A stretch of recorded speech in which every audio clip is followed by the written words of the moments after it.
The net change theorem is in section 5.4 in the Stewart text, and it states that the integral of any rate of change will be equal to the net change. The integral from a to b of f prime of t is f of b minus f of a. I want to give a couple of examples to demonstrate the power of this theorem. One very easy to talk about scenario is the fact that velocity is the derivative of position. I'll be using miles and miles per hour. Here's a simplistic scenario. Let's say I start driving at noon at 70 miles per hour. I start at mile marker 50 on the interstate. Then, just to rephrase this in more official language, the distance I drive between 2 o'clock and 4 o'clock will be equal to the net change in position between 2 o'clock and 4 o'clock. Now, S prime of t, the derivative of position, is equal to v of t, which is constant at 70. It never changes. So the integral from 2 to 4 of s prime will be the integral from 2 to 4 of the function 70, the constant function. And that is equal to 140 miles. This is a very easy antiderivative to do. And what does this mean? This means that between 2 o'clock and 4 o'clock, I drove 140 miles. Notice that I never used the mile marker information. I had stated that I started at mile marker 50. I never even needed to figure out exactly what the function for s of t was. Only the net change mattered, so all I had to do was a definite integral, and I was done with this problem. So I want to illustrate this yet another way. Now, the velocity curve, the velocity function, v of t, is equal to 70. It is a constant function, so this is very easy to plot. It's a horizontal line. And so the net change from 2 o'clock to 4 o'clock in my position can be represented by the area under the graph between t equals 2, that's 2 o'clock, and t equals 4, that's 4 o'clock. That makes a rectangle which has height 70 and width 2, and so it has area 140. And this is equal to the integral from 2 to 4 of v of t. It's the area under the curve.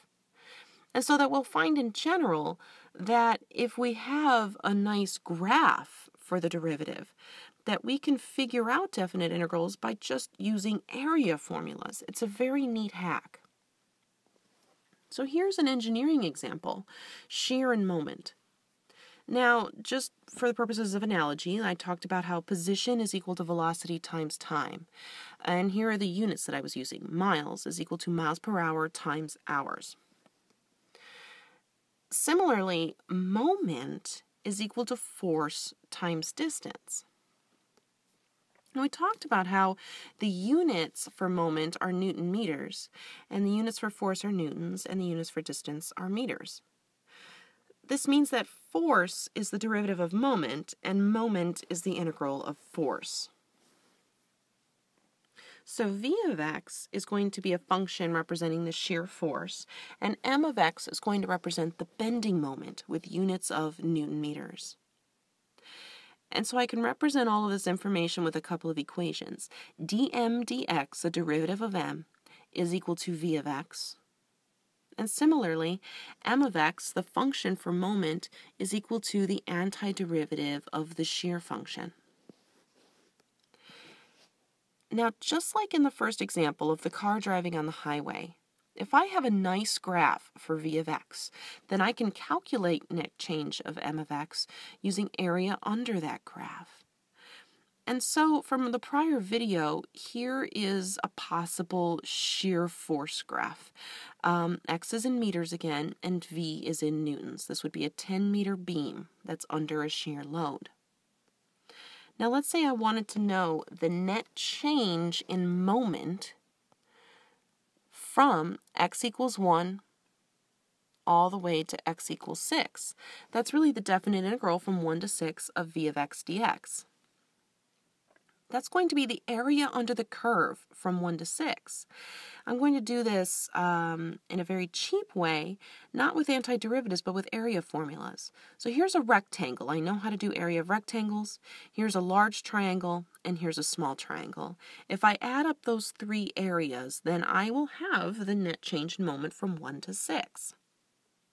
The only thing I have to remember is that while I'll add the area of the rectangle, which is 2 times 6, to the area of the large triangle, which is 1/2 times 2 times 6, whenever the function values are negative, that means that the net change is going to be negative. In other words, I need to consider this triangle to have negative area.